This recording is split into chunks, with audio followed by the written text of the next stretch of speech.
नानक गुरु गोबिंद सिंह पूरन अर अवतार। जगमग जोत विराजहि श्री गुरु ग्रंथ मझार।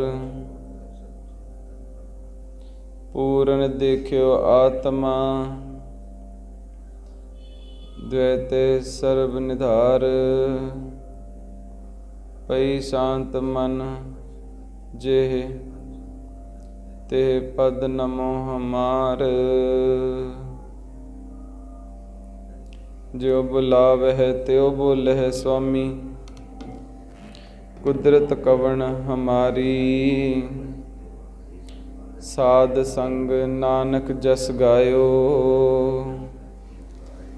जो प्रभ की अत प्यारी। वाहिगुरु जी का खालसा वाहिगुरु जी की फतेह। परम सत्कारयोग सतगुरां दी साजी निवाजी गुरु रूप गुरु खालसा साध संगत जीओ। दुनिया के काम धंधे पिछे छड्ड के उद्यम प्रसाद करके दूरों नेड़े चल के वालिए दो जहान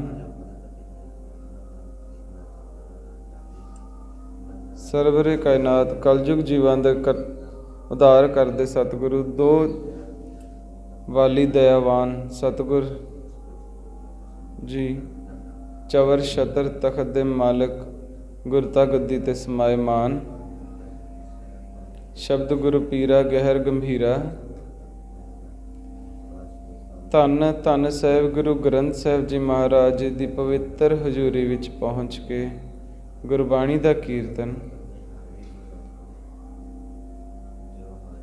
गुरमत दीआं विचारां सचखंड श्री महान संत बाबा ईशा सिंह जी महान राड़ा साहिब तो सचखंड निवासी श्रीमान संत बाबा तेजा सिंह जी उन्हां दी याद विच जुड़दे होए उन्हां दी याद नूं पवित्र करदे होए उन्हां दे जीवन तो साध संगत जी सेध लैके अपने जीवन नूं समय नूं स्वासां नूं सफले बना रहे हैं। अपने बहुत ही वड्डे भाग हैं कि गुरु नानक देव जी महाराज सच्चे पातशाह जी ने जिते रंधावे दे खूह ते बैठे हुए सी सच्चे पातशाह सतगुर महाराज जिते रंधावे ने बेनती की सी महाराज आप जी का बिरद स्वरूप हो चुका है। ये जामा धारन तो बाद जामा शरीर छड्डन तो बाद सच्चे पातशाह फिर भी किहड़ा जामा धारण करोगे। महाराज कहंदे कि फिर हाँ जीतिया 10 जामे तो साडे गुरु स्वरूप होणगे 11 जामे तो साडे गुरु स्वरूप होणगे और उन्हां तो बाद शरीर रूप दे विच असीं 72 जामे महापुरखां दे शरीरां विच आके संगतां दा जीवां दा भला करांगे। सो आओ साध संगत जी आपां सारे ही वड्डियां तो लैके देखते ही आ रहे हाँ कि एक एक महापुरख ने पता नहीं किन्ने को लखां प्राणियां नूं खंडे बाटे दा अमृत छका के नाम ते बाणी दे नाल जोड़िया है। इहो जिहे महापुरखां नूं साध संगत जी तां ही सच्चे पातशाह ने गुरबाणी विच फरमान कीता है जन्म मरण दोहूं मैं नाही जन पर उपकारी आए जी दान ते भगति लाइन हर से लैन मिलाए। सो आओ साध संगत जी तरवर सरवर संत जन परोपकार कारने चौहाधारी ले।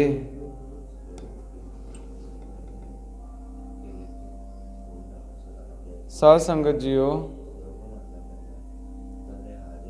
आप ਸਰਬਤ ਸੰਗਤਾਂ ਮਾਈ ਭਾਈ ਨੇੜੇ ਅਥਵਾ ਦੂਰ ਦਰਾਡੇ ਤੋਂ ਮਹਾਂਪੁਰਖਾਂ ਦੇ ਤਪ ਸਥਾਨ ਤੇ ਜਾਂਦੇ ਹੀ ਹੋ ਜਿੱਥੇ ਬੈਸਨ ਸਾਧ ਜਨ ਸੋ ਥਾਨ ਸੁਹੰਦਾ अथवा 68 तीर्थ जय साध भगत रह ताहा बैकुंठ जय नाम उचरै। उस पावन धरती ते जिथे छेवें जामे च गुरु हरगोबिंद साहब जी महाराज जी ने इस नगर दे विच चरण पा के राड़े तो राड़ा साहब बनाया सी, उस राड़े दी ढक्की नूं तपस्या सिमरन भजन करके एक तीर्थ दा रूप बनाने वाले संत बाबा ईशर सिंह जी महाराज राड़ा साहिब वाले तत बेते पूर्ण महापुरुष संत बाबा किशन सिंह जी महापुरुष और उन्हां दे उत्तराधिकारी जिंदगी भर जो सेवक दा धर्म है सब तो करड़ा मन्निया गया है। संत बाबा तेजा सिंह जी भोरा साहब वाले महापुरुष, उन्हां महापुरुषां दी तपस्या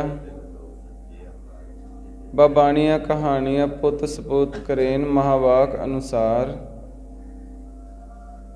होती मरदान संप्रदा दी अगे चल के शाखा राड़ा साहिब संप्रदा वर्तमान समय के अंदर इस संप्रदा के मुखी विद्वान महापुरुष संत बाबा बलजिंदर सिंह जी, उन्होंने अपने वड्डियां दी याद नूं मनाउण वास्ते जो भी उत्थे राड़ा साहब के समागम किए जाते हैं उन्हों की बरसी मनाई जाती। संत बाबा तेजा सिंह जी की बरसी, उन्होंने दे विचार ते ही आपां जो अपने स्थान ते बैठ के अज विचार कर रहे हैं। देखो किन्नियां संगतां दा प्रेम दा एक समुंदर की तरह ठाठा मारदा है, प्रेम दा समुंदर। उन्हां महापुरुषां की याद विच हो रहा हफ्तावार पूरा हफ्ता समागम। आपां कल परसों भी सरवण कीता सी कि जितने भी जीव हैं वो सारे कर्मां दे बंधे हुए हैं। ये विचार आप जी सुन रहे सन। महापुरुष इस कर्म जाल तो उपर हैं ते महापुरुषां नूं कर्म बन नहीं सकता। सतपुरुषां दे शरीर दा संसार दे विच आउणा ये भी बड़ी आश्चर्य बात है। उन्हां दा जाना भी आश्चर्य रूप है। ते जिहड़े कर्म हैं इहदे बारे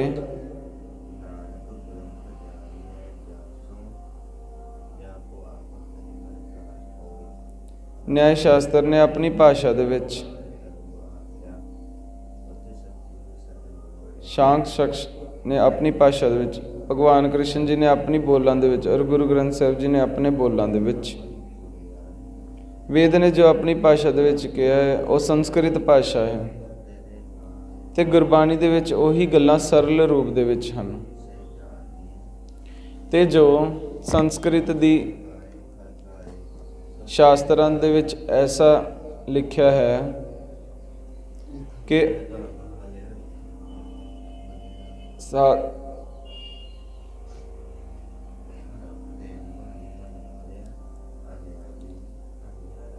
कि हे जीव तू कर्म कर रहे हैं जेड़े वो सोच समझ के कर। चंगा और माड़ा कर्म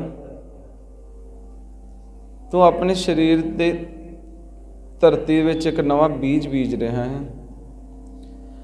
और जैसा भी बीज बीजेगा फल तैसा ही मिलेगा। अज्ञान दे वास्तु फल ते इतराज करदा है पर बीज बीजन दा जो स्वयं तैं बीजा है उहदा कदे ख्याल नहीं किया। शास्त्र कहते हैं कि करोड़ां जन्म बीतन तो बाद भी कर्म तेरा पैंडा नहीं छड्डेगा। पाओ कि इन्ने दिन भावें जिन्ने मर्जी अपने सोच नूं बदलते रहिए, अपने अपनी जमीर ਨੂੰ जिन्नी देर तक इंसानी रूप ਦੇ ਵਿੱਚ नहीं लेंदे उन्नी देर तक परम गति नहीं होंदी। उदो कर्मों की गत न्यारी रही।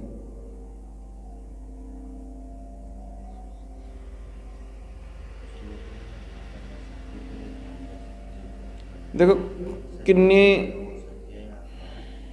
कदे भी कर्म साडा पैंडा नहीं छड्डदा ना, कदे छड्डिया इसने, बड़ा बलवान है। कर्मों की गत न्यारी उधो कर्मों की गत न्यारी रे, बड़ी गत न्यारी है दी। जे वेह कर्म कमावदे ते वह फल वही लगना। संचित प्रारब्ध और किरमान जो असी कर रहे हैं,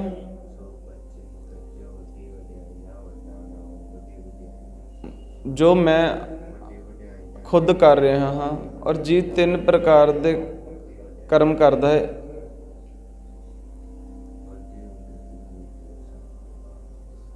कर्म शरीर करके भी करता है, कर्म बोलन करके भी करता है, तो कर्म चितवनी नाल भी करता है। एक कर्मां दी गुंजल वाहिगुरु भगवान जी ने, कृष्ण जी ने अर्जन दे सुट्टे हथियारों के किते, तू खतरी है, तू कर्म कर। कहंदा जी मैं कर्म नहीं कर सकता। कहंदे ठीक है फिर। कहंदा मैं एक सवाल करदा, जवाब देंगा? तुरना भी एक कर्म है, बह जाना भी एक कर्म है, पै जाना एक कर्म है। बंदा जब बोलूगा या चुप करूगा, बोलना भी कर्म है और चुप करना भी कर्म है, सोना भी कर्म है और जागना भी कर्म है। कुछ तो करेंगे ना, किवें भजेगा कर्म तो, किवें बचेगा कर्म तो इस गल का ध्यान रख कि तेरा कर्म श्रेष्ठ होना चाहिए ताकि तेन उसका फल चंगा मिले। अगर तू हंकार का बीज बीजा है, याद रखी हंकार दे बीज दे उत्ते विनाश का फल ही हुंदा है। शास्त्र भी यही कहते हैं।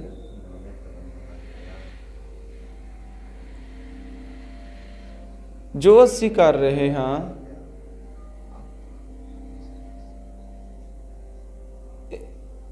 इसने कर्मां दे विच जाके जमा हो जाने, जिथे साडा कर्मां दा भार पिया पिया है। ਉਹ ਜੇ ਸਾਨੂੰ ਸਰੀਰਕ ਰੋਗ ਮਿਲਦੇ, ਉਹ ਜੇ ਸਾਨੂੰ ਮਾਨਸਿਕ ਰੋਗ ਮਿਲਦੇ ਹਨ। ਦੁੱਖ ਤੇ ਸੁੱਖ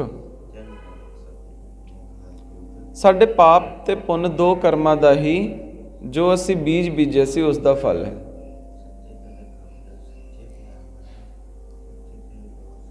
ਚਾਹੇ ਬਿਮਾਰੀ ਹੈ, ਸੰਬੰਧੀ ਦਾ ਵਿਛੜ ਜਾਣਾ ਹੈ, ਸੰਬੰਧੀ ਤੋਂ ਜੋ ਦੁੱਖ ਮਿਲਣਾ ਹੈ वो भी सत्कर्म के अधीन है।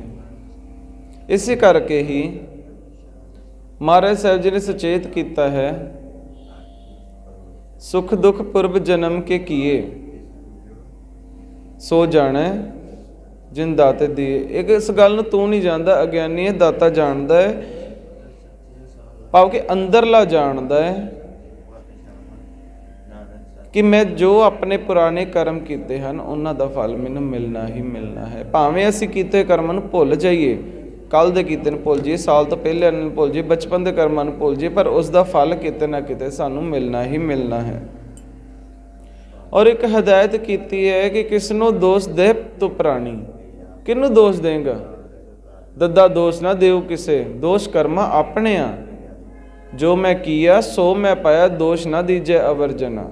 तो साध संगत जी, जे अगर आप इस गल की हमेशा कोशिश करिए रब नूं कोसन की बजाय कि रब्बा तू ये कीता, तू इस तरह नहीं करता, तू उस तरह नहीं करता, मैं इस तरह किया, तू मैनूं उसका फल नहीं दिता, ये कहने की बजाय ये गल आखिए कि जो कीता मैं कीता,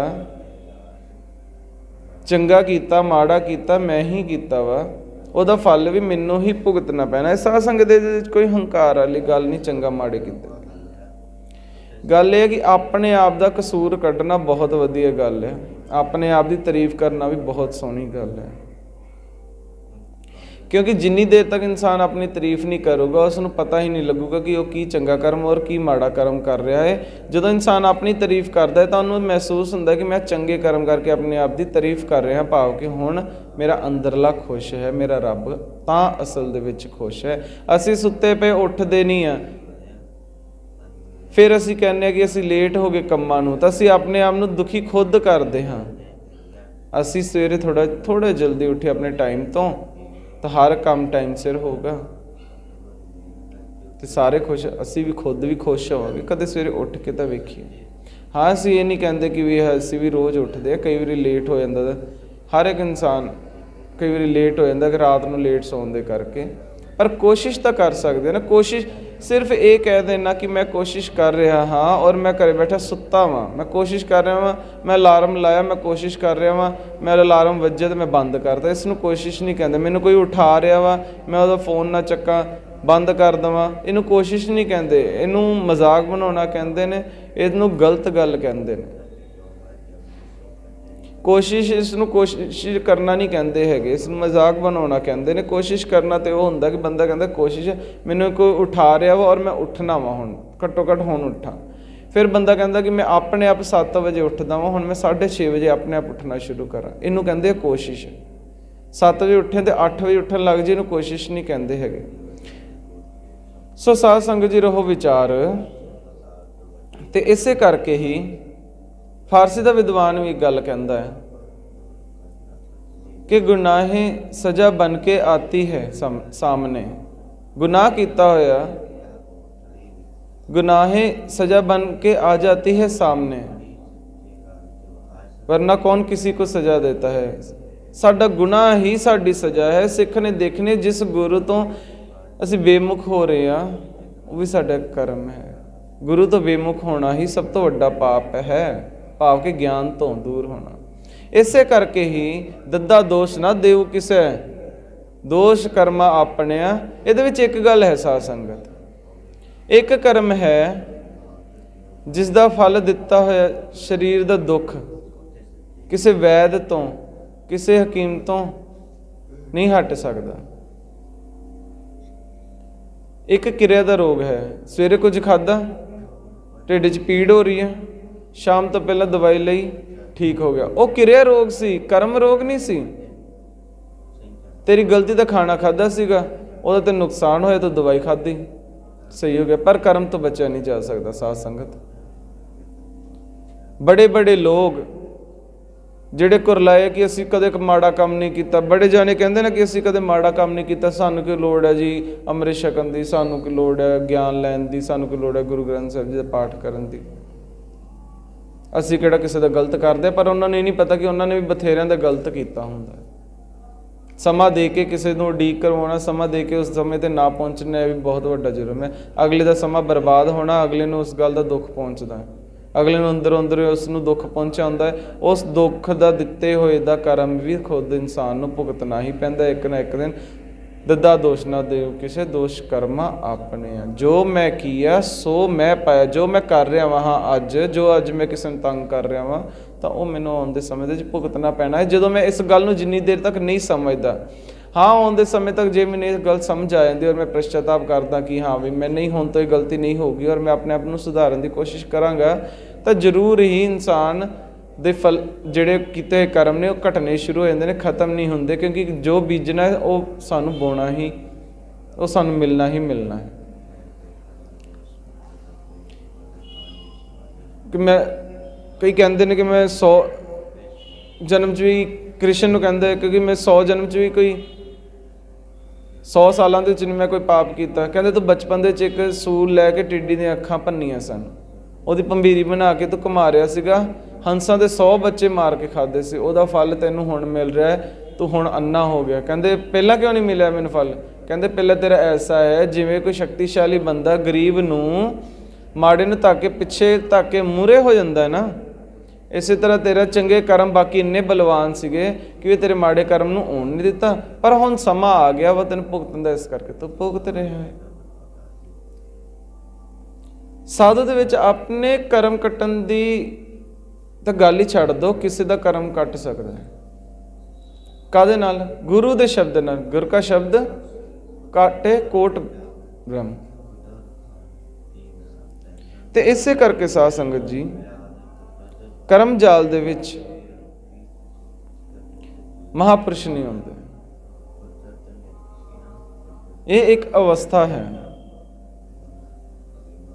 ਮਹਾਰਿਸ਼ੀ ਵਿਆਸ ਨੂੰ ਪੁੱਛਿਆ ਸੀ ਕਿਸੇ ਨੇ, ਹੇ ਮਹਾਰਿਸ਼ੀ, ਤੁਸੀਂ ਪੁਰਾਣਾਂ ਦੇ ਰਚਾਇਤਾ ਹੋ ਔਰ ਫਿਰ ਵਿਧਾਂਤ ਸ਼ਾਸਤਰ ਰਚਣ ਵਾਲੇ ਹੋ, ਕਿਰਪਾ ਕਰਕੇ ਦੱਸੋ ਕਿ ਜਿਹੜਾ ਕਰਮ ਹੈ, ਇੱਕ ਪਾਸੇ ਸ਼ਾਸਤਰ ਕਹਿੰਦੇ ਨੇ ਕਿ ਇਹ ਖਤਮ ਨਹੀਂ ਹੁੰਦਾ ਫਲ ਧੋਤੇ ਤੋਂ ਬਿਨਾਂ, ਕਿਆ ਕੋਈ ਐਸਾ ਉਪਾਅ ਹੈ ਜਿਸ ਦੇ ਨਾਲ ਇਹ ਕਰਮ ਫਲ ਨਸ਼ਟ ਹੋ ਜਾਵੇ ਔਰ ਮੈਨੂੰ ਵਧੀਆ ਫਲ ਪ੍ਰਾਪਤ ਹੋਵੇ? ਜੀਵ ਜਾਣੇ ਜਾਂ ਅਣਜਾਣੇ ਦੇ ਵਿੱਚ ਵੀ ਕੁਝ ਕਰਮ ਐਸੇ ਵੀ ਜਿਹੜੇ ਇਨਸਾਨ ਜਾਣ ਕੇ ਕਰਦਾ ਹੈ, ਔਰ ਕੁਝ ਕਰਮ ਐਸੇ ਵੀ ਨੇ ਜੋ ਅਣਜਾਣ ਪੁਣੇ ਦੇ ਵਿੱਚ ਹੋ ਜਾਂਦੇ। ਕੁਝ ਕਰਮ ਐਸੇ ਨੇ ਜਿਹੜੇ ਅਸੀਂ ਕਰਨਾ ਨਹੀਂ ਚਾਹੁੰਦੇ ਪਰ ਹੋ ਜਾਂਦੇ ਨੇ। ਕੁਝ ਕਰਮ ਐਸੇ ਨੇ ਜਿਹੜੇ ਅਸੀਂ ਕਰਨਾ ਚਾਹੁੰਦੇ ਹਾਂ ਪਰ ਤਾਂ ਵੀ ਨਹੀਂ ਹੁੰਦੇ। ਇਹ ਬੜੀ ਅਜੀਬ ਜਿਹੀ ਲੈ ਹੈ ਪਰਮਾਤਮਾ ਦੀ। ਤਾਂ ਹੀ ਰਿਸ਼ੀ ਵਿਆਸ ਨੇ ਐਨ ਗੁਰਬਾਣੀ ਦੇ ਨਾਲ ਮਿਲਦਾ ਜੁਲਦਾ ਉਹ ਸਿਧਾਂਤ ਉਚਾਰਨ ਕੀਤਾ, ਜਿਸ ਦੇ ਵਿੱਚ ਮਹਾਰਾਜ ਸਾਹਿਬ ਜੀ ਕਹਿੰਦੇ ਨੇ, ਵਿਆਸ ਮਹਾਰਾਜ ਜੀ ਨੇ ਰਚਨਾ ਦੇ ਵਿੱਚ ਉਹ ਕਹਿੰਦੇ ਨੇ ਕਿ ਮਹਾਰਿਸ਼ੀ ਵਿਆਸ ਕਹਿੰਦੇ ਨੇ ਕਿ ਵਰਤਮਾਨ ਜਾਂ ਪਿੱਛੇ ਕੀਤੇ ਸਮੇਂ ਦੇ ਪਾਪ, ਜੀਵ ਦੇ ਕੋਲੋਂ ਤਿੰਨਾਂ ਸਮੇਂ ਦੇ ਵਿੱਚ ਹੋਏ ਪਾਪ, ਜਨਮ ਜਨਮਾਂਤਰਾਂ ਦੇ, ਤੇ ਕਹਿੰਦੇ ਤੁਸੀਂ ਇੱਕ ਪਾਪ ਦੀ ਗੱਲ ਕਰਦੇ ਹੋ। ਕਹਿੰਦੇ ਗੋਬਿੰਦ ਆਨੰਦ ਅੱਗ ਦਾ ਨਾਮ ਹੈ, ਅਨੰਦ। ਗੋਬਿੰਦ ਕੀਰਤਨ ਅਨਨ, ਕਹਿੰਦੇ ਗੋਬਿੰਦ ਦਾ ਕੀਰਤਨ, ਗੋਬਿੰਦ ਦਾ ਨਾਮ ਪਾਪਾਂ ਦੀਆਂ ਲੱਕੜਾਂ ਤੇ ਘਾਹ ਫੂਸ ਨੂੰ ਫੂਕਣ ਦੇ ਵਾਸਤੇ ਇੱਕ ਅਗਨੀ ਦਾ ਕੰਮ ਕਰਦੇ। ਵੈਸੇ ਤਾਂ ਕੱਲ ਤਾਤੀ ਠੰਡਾ ਹਰ ਨਾਉ। ਇਹ ਦੇਖਣਾ ਹੁੰਦਾ ਹੈ ਪ੍ਰਮਾਣ ਜਿਹੜਾ ਹੈ ਜਿਸ ਭਾਵ ਦਾ ਹੋਵੇ ਉਸੇ ਭਾਵ ਦੇ ਅਰਥ ਨਿਕਲਿਆ ਕਰ। ਇਸੇ ਕਰਕੇ ਹੀ ਗੁਰਬਾਣੀ ਦੇ ਬੇਤਿਆਂ ਨੇ ਸੁੱਧ ਪਾਪ ਤੇ ਸੁੱਧ ਅਰਥ ਤੇ ਸੁੱਧ ਬੋਧ, ਸੁੱਧ ਬੋਧ ਵਿਗਿਆਨ ਸੁਬੋਧ ਅਬੋਧ ਤਾਂ ਹੀ ਕਿਹਾ ਨਾ। ਤੇ ਜੋ ਮਹਾਰਿਸ਼ੀ ਵਿਆਸ ਜੀ ਗੱਲ ਕਰਦੇ ਨੇ ਤੇ ਸਤਿਗੁਰੂ ਮਹਾਰਾਜ ਜੀ ਨੇ ਨਿਰਣਾ ਕੀਤਾ ਹੈ, ਗੁਰ ਕਾ ਸ਼ਬਦ ਕਾਟੈ ਕੋਟ ਕਰਮ। ਕਰੋੜਾਂ ਜਨਮਾਂ ਦੇ ਪਾਪ ਜਿਹੜੇ ਨੇ, ਕਰੋੜਾਂ ਸਾਲਾਂ ਦੇ, ਕਈ ਸਾਲਾਂ ਤੋਂ ਜਿਹੜੇ ਕਰਦੇ ਆ ਰਹੇ ਆ, ਕਰੋੜਾਂ ਜਨਮ ਪਾਪ ਜਿਹੜੇ ਕਈ ਸਾਲਾਂ ਤੋਂ ਕਰਦੇ ਆ ਰਹੇ ਆ, ਜਿਹੜੇ ਅਸੀਂ ਪਾਪ, ਉਹਨਾਂ ਦਾ ਫਲ ਆਪਣੇ ਭੁਗਤਣਾ ਹੀ ਪੈਂਦਾ ਹੈ। ਪਰ ਜਿਹੜੇ ਮਹਾਂਪੁਰਸ਼ ਨੇ ਆਪਣੇ ਕਰਮ ਕੱਟਣਾ ਦੀ ਤਾਂ ਗੱਲ ਹੀ ਛੱਡ ਦਿਓ, ਜਿਹੜੇ ਦੂਸਰੇ ਦੇ ਪਾਪ ਕਰਮ ਨੂੰ ਕੱਟ ਕੇ ਉਸ ਨੂੰ ਸੁਖੀ ਵੀ ਕਰ ਦਿੰਦੇ ਨੇ। ਜਿਸ ਕਰਮ ਨੇ ਉਸ ਨੂੰ ਦੁੱਖ ਦੇਣਾ ਸੀ ਉਸ ਨੂੰ ਕੱਟ ਦਿੱਤਾ। ਤੇ ਭਗਤ ਕਬੀਰ ਜੀ ਨੂੰ ਜਿਵੇਂ ਲੋਈ ਨੇ, ਸਾਖੀ ਆਮ ਪ੍ਰਚਲਿਤ ਹੈ ਕਿ ਜਦੋਂ ਕੋੜੀ ਦਾ 3 ਵਾਰੀ ਰਾਮ ਕਹਾ ਕੇ ਕੱਟਿਆ ਸੀਗਾ ਤਾਂ ਕਬੀਰ ਨੇ ਇਤਰਾਜ਼ ਕੀਤਾ ਸੀ ਕਿ ਲੋਈ, ਮੈਂ ਤਾਂ ਨਾਰਾਜ਼ ਹਾਂ ਤੇਰੇ ਤੋਂ, ਤੇ ਸਸਤਾ ਲਾ ਦਿੱਤਾ ਰਾਮ, ਬਹੁਤਾ ਸਵੱਲਾ ਲਾ ਦਿੱਤਾ। ਭਲੀ ਤੈਨੂੰ ਯਕੀਨੀ ਕਿ ਇੱਕ ਵਾਰੀ ਰਾਮ ਕਹਿਣ ਤੇ ਕੋਟ ਹਟਾਇਆ ਜਾ ਸਕਦਾ ਹੈ। ਤੂੰ ਤੇ ਸੈਂਕੜਿਆਂ ਦਾ ਹਟਾ ਸਕਦੇ ਹਾਂ, ਤੂੰ ਤੇ ਇੱਕ ਦਾ ਹੀ ਉੱਪਰ ਹੀ 3 ਵਾਰੀ ਰਾਮ ਕਹਾ ਕੇ ਹਟਾਇਆ। ਰਾਮ ਇੰਨਾ ਸਸਤਾ ਨਹੀਂ ਜਿੰਨਾ ਤੈਂ ਸਮਝ ਰੱਖਿਆ। ਤਾਂ ਲੋਈ ਕਹਿੰਦੇ ਭਗਵਾਨ ਬਿਲਕੁਲ ਠੀਕ ਹੈ ਤੁਹਾਡੀ ਗੱਲ, ਪਰ ਮੈਂ ਵੀ ਤਾਂ ਇੱਕ ਵਾਰੀ ਰਾਮ ਕਹਾ ਕੇ ਹੀ ਕੋੜ ਹਟਾਇਆ। ਕਹਿੰਦੇ ਮੈਂ ਤਾਂ ਸੁਣਿਆ ਤੇ 3 ਵਾਰੀ ਕਹਾਇਆ। ਕਹਿੰਦੇ ਕਹਾਇਆ ਤਾਂ 3 ਵਾਰ ਹੈ, ਪਰ ਕੋੜ ਮੈਂ ਇੱਕ ਵਾਰੀ ਠੀਕ ਕੀਤਾ। ਫਿਰ ਦੂਜੀ ਵਾਰ ਕਾਹਦੇ ਲਈ ਕਹਾਇਆ? ਕਹਿੰਦੇ ਕਿ ਉਸ ਪਾਪ ਦੇ ਕਾਰਨ ਜਿਹੜੇ ਇਸ ਨੂੰ ਕੋੜ ਹੋਇਆ ਸੀ, ਉਹ ਪਾਪ ਇਸ ਦੀ ਸੋਝੀ ਇਸ ਨੂੰ ਦਿੱਤੀ। ਉਸ ਪਾਪ ਦਾ ਬੀਜ ਉਸੇ ਤਰ੍ਹਾਂ ਹੀ ਇਹਦੇ ਵਿੱਚ ਰਹਿ ਜਾਣਾ ਸੀ ਜੇ ਇਸ ਨੂੰ ਆਰਾਮ ਖਾ ਕੇ ਉਸ ਪਾਪ ਦੀ ਸੋਝੀ ਨਾ ਦਿੱਤੀ ਹੁੰਦੀ ਕਿ ਐਵੇਂ ਦੇ ਪਾਪ ਕਰਨ ਦੇ ਨਾਲ ਕਈ ਵਾਰੀ ਸਾਨੂੰ ਰੋਗ ਕਿਵੇਂ ਦੇ ਪ੍ਰਾਪਤ ਹੁੰਦੇ ਨੇ। ਇਸੇ ਕਰਕੇ ਮੈਂ ਇੱਕ ਵਾਰੀ ਰਾਮ ਕਹਾ ਕੇ ਇਸ ਦਾ ਕੋੜ ਦੀ ਦਵਾਈ ਦਿੱਤੀ, ਉਹ ਹਟਵਾਇਆ। ਦੂਜੀ ਰਾਮ ਕਹਾ ਕੇ ਪੁਰਾਣੇ ਕਰਮ ਕੀਤੇ ਹੋਏ ਇਹਦਾ ਫਲ ਇਹਦਾ ਨਸ਼ਟ ਕੀਤਾ ਹੈ। ਪੁਰਾਣੇ ਕਰਮ ਕੀਤੇ ਹੋਏ ਕਰਮਾਂ ਦਾ ਇਹਨੂੰ ਗਿਆਨ ਦਿੱਤਾ ਹੈ, ਇਸ ਨੂੰ ਸਮਝਾਇਆ ਹੈ। ਕਬੀਰ ਜੀ ਕਹਿੰਦੇ ਚਲੋ ਠੀਕ ਹੈ, ਮੈਂ ਸਹਿਮਤ ਹਾਂ ਤੁਹਾਡੀ ਗੱਲ ਤੋਂ, ਪਰ ਤੀਸਰੀ ਵਾਰ ਕਿਉਂ ਕਹਾਇਆ? ਕਹਿਣ ਲੱਗੇ ਸਵਾਮੀ,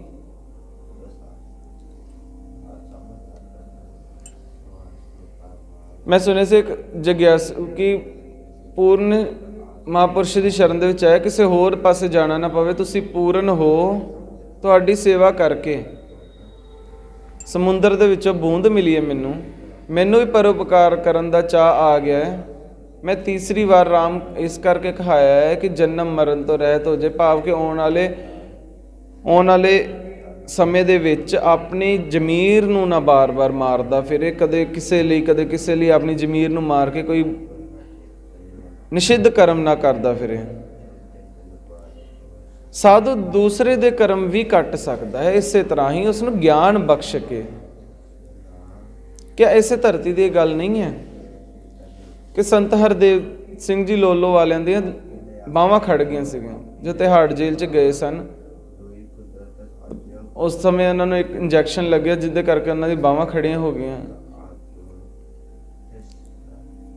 ਕਦੇ ਕੱਚੇ ਰਸਤਿਆਂ ਦੇ ਵਿੱਚ ਦੀਵਾਨ ਲੱਗਦੇ ਰਹੇ ਉਹਨਾਂ ਦੇ। ਮਹਾਂਪੁਰਖ ਬੈਠੇ ਸਨ ਸੰਤ ਬਾਬਾ ਈਸ਼ਰ ਸਿੰਘ ਜੀ, ਉਹ ਸੁਭਾਵਿਕ ਹੀ ਕਹਿੰਦੇ ਕਿ ਹਰਦੇਵ ਸਿੰਘ ਕੀ ਹਾਲ ਹੈ। ਲੂਲੋ ਪਿੰਡ ਦੇ ਵਿੱਚ ਉਹਨਾਂ ਦੇ ਦੀਵਾਨ ਲੱਗੇ ਸਨ ਸੰਤ ਬਾਬਾ ਈਸ਼ਰ ਸਿੰਘ ਜੀ ਦੇ। ਕਹਿੰਦੇ ਮੈਂ ਬੜਾ ਬੁਰਾ ਹਾਲ ਹੈ। ਥੋੜਾ ਬੋਲਦੇ ਸੀ, ਬਹੁਤਾ ਨਹੀਂ ਸੀ ਬੋਲਦੇ ਸੰਤ ਬਾਬਾ ਈਸ਼ਰ ਸਿੰਘ ਜੀ ਮਹਾਰਾਜ, ਕਿਉਂਕਿ ਉਹਨਾਂ ਦੇ ਕਈ ਦੀਵਾਨ ਇਹੋ ਜਿਹੇ ਸੁਣੇ ਜੋ ਕਿ ਉਹਨਾਂ ਦੇ ਬੜੇ ਬੰਦਿਸ਼ ਦੇ ਵਿੱਚ ਸ਼ਬਦ ਹੁੰਦੇ ਸਨ। ਉਹਨਾਂ ਦੇ ਜੋ ਵੀ ਉਹਨਾਂ ਦੇ ਪ੍ਰੇਮੀਆਂ ਤੋਂ ਉਹਨਾਂ ਬਾਰੇ ਸੁਣਨਾ। ਕੁਛ ਨਹੀਂ ਕਿਹਾ ਉਹਨਾਂ ਨੇ, ਚੁੱਪ ਕਰ ਗਏ ਸੰਤ ਬਾਬਾ ਈਸ਼ਰ ਸਿੰਘ ਜੀ। ਥੋੜਾ ਸਮਾਂ ਚੁੱਪ ਕਰਕੇ ਕਹਿੰਦੇ ਕਿ ਅੱਛਾ, ਕਹਿੰਦੇ ਜਾਓ ਲੰਗਰ ਦੇ ਵਿੱਚ ਪ੍ਰਸ਼ਾਦਾ ਛਕ ਲਓ, ਗੁਰੂ ਭਲਾ ਕਰੇਗਾ। ਇਦੋਂ ਵੱਧ ਤੇ ਹੋਰ ਕੁਛ ਉਹਨਾਂ ਨੇ ਕਰਨਾ, ਕਿਰਪਾ ਕਰਨੀ, 2 ਹੀ ਅੱਖਰ ਕਹਿਣੇ ਸੀ। ਇਹ ਅੱਜ ਕੱਲ੍ਹ ਦੇ ਇਹੋ ਜਿਹੇ ਪਖੰਡੀ ਬਾਬੇ ਥੋੜੇ ਨੇ ਕਿ ਆ ਜਾਏ ਤੇਰੇ ਐਂ ਕਰ ਦਾਂਗੇ, ਵਾਹ ਕਰ ਦਾਂਗੇ, ਖਬਰੇ ਕੀ ਕਹਿੰਦੇ ਨੇ। ਹਿਸਾਬ ਕਿਤਾਬ ਹੀ ਨਹੀਂ, ਕੋਈ ਲਿਮਿਟ ਹੀ ਨਹੀਂ ਹੈਗੀ ਝੂਠ ਬੋਲਣ ਦੀ। ਨਾ ਉਹਨਾਂ ਦੇ ਚੇਲਿਆਂ ਦੀ ਝੂਠ ਬੋਲਣ ਦੀ ਲਿਮਿਟ, ਨਾ ਉਹਨਾਂ ਦੇ ਖੁਦ ਝੂਠ ਬੋਲਣ ਦੀ ਲਿਮਿਟ। ਫਿਰ ਕਦੇ ਬਾਬੂ ਰੇਲ ਮੇਂ, ਫਿਰ ਕਦੇ ਜੇਲ੍ਹ ਮੇਂ। ਤੇ ਮਹਾਂਪੁਰਸ਼ਾਂ ਦਾ ਬਚਨ ਮੰਨ ਕੇ ਹਰਦੇਵ ਸਿੰਘ ਜੀ ਨੇ ਆਪ ਦੱਸਿਆ ਕਿ ਮੈਂ ਲੰਗਰ ਵਿੱਚ ਚਲਾ ਗਿਆ। ਮੈਂ ਸੋਚਿਆ ਕਿ ਮੇਰੇ ਨਾਲ ਬੁਰਕੀ ਤੋੜ ਕੇ ਮੂੰਹ 'ਚ ਪਾਉਣ ਵਾਲਾ ਕੋਈ ਨਹੀਂ ਹੈ। ਬਣੇਗਾ ਕਿ ਥਾਲੀ ਆ ਗਈ, ਪ੍ਰਸ਼ਾਦਾ ਆ ਗਿਆ, ਦਾਲ ਸਬਜ਼ੀ ਆ ਗਈ, ਤੇ ਮੈਂ ਦੇਖ ਰਿਹਾ ਹੁਣ ਬਣੂ ਕਿ ਪ੍ਰਸ਼ਾਦਾ ਛਕਾਂ ਕਿਵੇਂ। ਕਹਿੰਦੇ ਮੈਂ ਕਿਹਾ ਮਹਾਂਪੁਰਖਾਂ ਨੇ ਬਚਨ ਤੇ ਭਰੋਸਾ ਕਰ ਹਰਦੇਵ ਸਿਆਂ, ਤੂੰ ਕੋਸ਼ਿਸ਼ ਤਾਂ ਕਰ ਬਾਹਾਂ ਤੇ ਜ਼ੋਰ ਲਾਉਣ ਦੀ। ਨਾ ਰੋਟੀ ਖਾਊਗੀ ਮੈਂ ਕਹਿ ਦਿੰਗੀ ਮੈਂ ਕੋਸ਼ਿਸ਼ ਕੀਤੀ ਸੀ, ਮੈਂ ਕੀ ਕਰਾਂ, ਲੰਗਰ ਦੀ ਬੇਦਬੀ ਹੋ ਗਈ ਵੀ ਮੇਰੇ। ਕਹਿੰਦੇ ਜਦ ਮੈਂ ਬਾਹਾਂ ਨੂੰ ਥੋੜ੍ਹਾ ਜਿਹਾ ਜ਼ੋਰ ਲਾ ਕੇ, ਬਹੁਤਾ ਜ਼ੋਰ ਲਾਉਣ ਦੀ ਲੋੜ ਨਹੀਂ ਪਈ, ਬਸ ਥੋੜ੍ਹਾ ਜ਼ੋਰ ਲਾਇਆ ਤੇ ਬਾਹਾਂ ਖੁੱਲ੍ਹ ਗਈਆਂ। ਰਾੜਾ ਸਾਹਿਬ ਦੇ ਲੰਗਰ ਹਾਲ 'ਚ ਬੈਠ ਕੇ ਪ੍ਰਸ਼ਾਦਾ ਛਕਿਆ ਤੇ ਧੰਨਵਾਦ ਕੀਤੀ ਮਹਾਰਾਜ ਦੀ। ਤੇ ਕਹਿੰਦੇ ਨਹੀਂ ਗੁਰੂ ਮਹਾਰਾਜ ਦੀ ਕਿਰਪਾ ਹੈ। ਸਾਧ ਸੰਗਤ ਦੇ ਇੱਕ ਗਿਆਨ ਹੁੰਦਾ, ਕਿਸੇ ਤੇ ਨਾ ਭਰੋਸਾ ਜਦੋਂ ਹੁੰਦਾ ਹੈ, ਉਹ ਭਰੋਸੇ ਤੇ ਜਦੋਂ ਇਨਸਾਨ ਕੁਛ ਕਹਿੰਦਾ, ਜਦੋਂ ਦੂਸਰਾ ਬਿਮਾਰ ਇਨਸਾਨ ਕਰਦਾ ਤਾਂ ਬਹੁਤ ਜ਼ਿਆਦਾ ਚਾਂਸਿਸ ਹੁੰਦੇ ਨੇ ਕਿ ਉਸਦੇ ਕਹਿਣ 'ਤੇ, ਮੰਨਣ 'ਤੇ ਫਿਰ ਉਹ ਇਨਸਾਨ, ਦੂਸਰਾ ਇਨਸਾਨ, ਬਿਮਾਰ ਇਨਸਾਨ ਕਈ ਵਾਰੀ ਸਹੀ ਵੀ ਹੋ ਜਾਂਦਾ। ਕਈ ਵਾਰੀ ਜਿਵੇਂ ਕਿਸੇ ਦਾ ਸਰੀਰ ਖੜਾ ਔਰ ਪਰਿਵਾਰ ਵਾਲਿਆਂ ਦੇ ਕਹਿੰਦੇ ਇਨਸਾਨ ਨਹੀਂ ਸੁਣਦਾ ਵੀ ਹੈ, ਪਰ ਇੱਕ ਉਹ ਵਿਸ਼ਵਾਸ, ਉਹ ਜਜ਼ਬਾ ਨਹੀਂ ਹੁੰਦਾ। ਕਈ ਵਾਰੀ ਬਾਹਰ ਹੀ ਕਹੇ ਇਨਸਾਨ ਦਾ, ਬਾਹਰ ਦਾ ਇਨਸਾਨ ਕੋਈ ਹੁੰਦਾ ਜਿਸ ਨਾਲ ਬਹੁਤ ਜ਼ਿਆਦਾ ਮੋਹ ਪਿਆਰ ਹੁੰਦਾ ਹੈ, ਉਹ ਕਵੇ, ਉਹ ਥੋੜ੍ਹਾ ਜ਼ੋਰ ਪਾਵੇ ਨਾ, ਬੰਦਾ ਆਪਣੇ ਸਰੀਰ ਦੇ ਉੱਪਰ ਜ਼ੋਰ ਲਾਉਂਦਾ ਤਾਂ ਕਈ ਉਹਦੇ ਸਰੀਰਕ ਰੋਗ ਖਤਮ ਹੋ ਜਾਂਦੇ ਨੇ। ਕਰਮ ਸੀ, ਇੱਕ ਸਾਧੂ ਦੂਸਰੇ ਦਾ ਕਰਮ ਕੱਟ ਕੇ ਸਵੱਛ ਕਰ ਸਕਦਾ, ਪਰ ਇੱਕ ਸਮਰੱਥਾ ਹਰ ਇੱਕ 'ਚ ਨਹੀਂ ਹੋਇਆ ਕਰਦੀ। ਉਹ ਪੂਰਿਆਂ ਦੀ ਸੇਵਾ ਜ਼ਿੰਦਗੀ ਦੇ ਵਿੱਚ ਜਿਨ੍ਹਾਂ ਨੇ ਮਹਾਤਪਸਵੀ ਮਹਾਂਪੁਰਸ਼ ਸੰਤ ਬਾਬਾ ਤੇਜਾ ਸਿੰਘ ਜੀ ਮਹਾਰਾਜ, ਸਭ ਗੁਣ ਅਵਗੁਣ ਨਹੀਂ ਕੋਈ, ਜਿਨ੍ਹਾਂ ਦੀ ਜ਼ਿੰਦਗੀ ਦੇ ਵਿੱਚ ਕਮਾਈ ਹੈ। ਤੇ ਇਹੋ ਜਿਹੇ ਸਾਧੂ ਸਾਡੇ ਦੇ ਵਿੱਚ ਲਗਾਤਾਰ ਜਾ ਰਹੇ ਹਨ। ਪੈਦਾ ਨਹੀਂ ਹੋ ਰਹੇ। ਬਹੁਤ ਵੱਡੇ ਘਾਟੇ ਦੀ ਬਾਤ ਹੈ ਔਰ ਚਿੰਤਾ ਦਾ ਵੀ ਵਿਸ਼ਾ ਹੈ। ਕਮਾਈਆਂ ਘਟ ਰਹੀਆਂ ਨੇ ਅੱਗੇ। ਕਮਾਈਆਂ ਵਾਲੇ ਗੁਰੂ ਨਾਨਕ ਕਿਰਪਾ ਕਰੇ ਸੱਚੇ ਪਾਤਸ਼ਾਹ, ਤੂੰ ਹੀ ਸਾਡਾ ਇਹ ਘਾਟਾ ਪੂਰਾ ਕਰਨਾ ਹੈ ਸੰਸਾਰ ਦਾ, ਤੇ ਇਹੋ ਜਿਹੀਆਂ ਰੂਹਾਂ ਨੂੰ ਭੇਜਦੇ ਰਹੋ ਤਾਂ ਜੋ ਕਿ ਤੁਹਾਡੀ ਜਿਹੜੀ ਫੁਲਵਾੜੀ ਲਗਾਈ ਹੋਈ ਹੈ, ਕਿਉਂਕਿ ਸਾਰੀਆਂ ਸੰਪਰਦਾਵਾਂ ਦਾ ਮੁੱਢ ਤਾਂ ਇੱਕੋ ਹੀ ਹੈ ਨਾ, ਗੁਰੂ ਨਾਨਕ ਦੇ ਮੁੱਢ ਤੋਂ ਹੀ ਨੇ।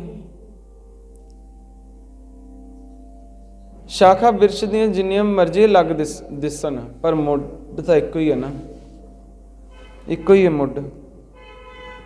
ਅਸੀਂ ਉਸ ਮੁੱਢ ਨਾਲ ਜੁੜੇ ਹੋਏ ਹਾਂ। ਸੰਪਰਦਾਵਾਂ ਦੇ ਮਹਾਪੁਰਸ਼, ਉਹਨਾਂ ਦੀ ਬੋਲੀ ਤੋਂ ਪਹਿਚਾਨ ਆਏਗੀ। ਜਿਹੜੀ ਘਰਾਣੇ ਦੀ ਬੀਬੀ ਹੁੰਦੀ ਨਾ, ਸਹੁਰੇ ਪੇਕਿਆਂ ਦੀ ਸ਼ਰਮ ਕਰਕੇ ਬੋਲਦੀ ਹੈ, ਤੇ ਜੇ ਕੋਈ ਗਵਾਂਢ ਚ ਲੜਦੀ ਹੋਵੇ ਨਾ, ਤੇ ਕਹੇਗੀ ਮੈਂ ਤੇਰਾ ਮੂੰਹ ਲਾਉਣਾ ਹੈ, ਤੇ ਮੈਂ ਕਿਸੇ ਘਰਾਣੇ ਦੀ ਹਾਂ, ਮੇਰੇ ਕੀ ਕਹਿਣਗੇ ਪੇਕੇ ਤੇ ਮੇਰੇ ਕੀ ਕਹਿਣਗੇ ਸਹੁਰੇ। ਇੱਕ ਬੋਲਣ ਦੀ ਤਮੀਜ਼, ਜਿਹਨੂੰ ਕੋਈ ਚੱਜੀ ਕਹਿੰਦੇ ਹੋ। ਮਹਾਰਾਜ ਨੇ ਬਾਣੀ ਦੇ ਵਿੱਚ ਲਿਖਿਆ ਨਾ, ਕੋਈ ਚੱਜੀ ਦੇ ਨਾਮ ਤੇ ਬਚਨ ਆਉਂਦੇ ਨੇ, ਉਹਨੂੰ ਬੋਲਣ ਲੱਗਿਆ ਨਾ ਸਹੁਰੇ ਦੀ ਸ਼ਰਮ ਨਾ ਪੇਕਿਆਂ ਦੀ ਸ਼ਰਮ, ਪਤਾ ਨਹੀਂ ਕੀ ਉਹਨੇ ਬਕੀ ਜਾਣਾ ਹੁੰਦਾ ਹੈ। ਇਹ ਫਿਰ ਉਹੀ ਨੇ ਜਿਹੜੇ ਕਹਿ ਰਹੇ ਹਨ ਕੋਈ ਭੋਰੇ ਨਹੀਂ ਹੁੰਦੇ, ਕੋਈ ਖੰਡ ਪਾਠ ਕਰਾਉਣ ਦੀ ਲੋੜ ਨਹੀਂ, ਪਾਠ ਕਰਾਉਣ ਦੀ ਲੋੜ ਨਹੀਂ। ਹਾਂ, ਸਾਧ ਸੰਗਤ ਖੰਡ ਪਾਠ ਕਰਾਉਣ ਦੀ ਲੋੜ ਨਹੀਂ ਹੈ, ਉਹਦੀ ਜਗ੍ਹਾ ਤੇ ਬੰਦਾ ਆਪ ਕਰ ਲਵੇ। ਕਈ ਤਾਂ ਕਹਿੰਦੇ ਨੇ ਅਸੀਂ ਗੁਰੂ ਗੋਬਿੰਦ ਸਿੰਘ ਜੀ ਦੇ ਸਾਜੇ ਨਹੀਂ ਹੋਏ, ਅਸੀਂ ਤਾਂ ਬਸ ਇਹ ਝੂਠ ਹੈ। ਪੰਜ ਚੂਲੇ ਦਾ ਕੀ ਜਵਾਬ ਦੇਂਗਾ ਕਲਗੀਧਰ ਪਾਤਸ਼ਾਹ ਦੇ ਦਰਬਾਰ ਦੇ ਵਿੱਚ ਕਿ ਗੁਰੂ ਗੋਬਿੰਦ ਸਿੰਘ ਜੀ ਨੇ ਖਾਲਸਾ ਪੰਥ ਨਹੀਂ ਸਾਜਿਆ, ਕਈ ਇਹੋ ਜਿਹੀ ਗੱਲ ਕਰਦੇ ਨੇ। ਗੁਰੂ ਤਾਂ ਖਾਲਸੇ ਕਹਿੰਦੇ ਨੇ ਕਿ ਇੰਨੀ ਕੀ ਕਿਰਪਾ ਤੇ ਸਜੇ ਹਮ ਹੈ, ਤੇ ਅਸੀਂ ਕਹਿੰਦੇ ਨੇ ਕਿ ਇਸ ਗੁਰੂ ਦੇ ਸਾਜੇ ਹੋਏ ਨੇ। ਬਸ ਇਹੀ ਫਰਕ ਹੈ ਘਰਾਣੇ ਦਾ, ਇਹੀ ਫਰਕ ਹੈ ਜਿਹੜੀ ਮੈਂ ਮਿਸਾਲ ਦਿੱਤੀ ਸੀ। ਸੰਪਰਦਾਵਾਂ ਹੀ ਰਹਿਣਗੀਆਂ, ਔਰ ਸੰਪਰਦਾਵਾਂ ਦਾ ਜਿਹੜਾ ਪ੍ਰਚਾਰ ਹੈ ਸੰਪਰਦਾਵਾਂ ਦਾ ਇਹ ਗੁਰਮਤਿ ਦੇ ਅਨੁਸਾਰ ਹੀ ਹੁੰਦਾ ਸੀ। ਹਾਂ, ਇੱਕ ਦੁੱਕੜ ਵਿੱਚ ਹੈਗੇ ਨੇ ਜਿਹੜੇ ਪਖੰਡ ਕਰਦੇ ਨੇ ਕਿ ਇੱਕ ਨਾਰਾਇਣ ਦਾਸ ਹੋਵੇ ਮਾੜਾ ਹੋਵੇ, ਜ਼ਰੂਰੀ ਥੋੜ੍ਹਾ ਸਾਰੇ ਮਾੜੇ ਹੋਣਗੇ। ਇੱਕ ਦੀ ਗਲਤੀ ਨਾਲ ਸਾਰਿਆਂ ਨੂੰ ਮਾੜੇ ਨਹੀਂ ਕਿਹਾ ਜਾ ਸਕਦਾ, ਇਹ ਵਧੀਆ ਗੱਲ ਨਹੀਂ ਹੁੰਦੀ। ਸੰਪਰਦਾਵਾਂ ਦੇ ਭਾਵੇਂ ਜਿਹੜੀ ਮਰਜ਼ੀ ਹੋਣ, ਨਿਰਮਲੇ ਸੰਪਰਦਾ ਹੋਣ, ਹਾਂ ਜਿਹੜਾ ਚੰਗਾ ਇਨਸਾਨ ਹੋਵੇ, ਜਿਹੜਾ ਲੋਕਾਂ ਨੂੰ ਚੰਗੇ ਪਾਸੇ ਜੋੜਦਾ ਹੋਵੇ, ਜਿਹੜੇ ਸਿਰਫ ਪੈਸੇ ਕਮਾਉਣ ਤੱਕ ਨਾ ਰੱਖੇ। ਕਮ ਸੇ ਕਮ ਜੇ ਕਿਸੇ ਦੀ ਪੁਸਤਕ ਨਹੀਂ ਕਰ ਸਕਦੇ ਤਾਂ ਕਿਸੇ ਦੀ ਨਿੰਦਾ ਵੀ ਨਾ ਕਰੋ। ਸਭ ਕਿਰਪਾ ਕਰੇ ਮਹਾਂਪੁਰਖਾਂ ਦੇ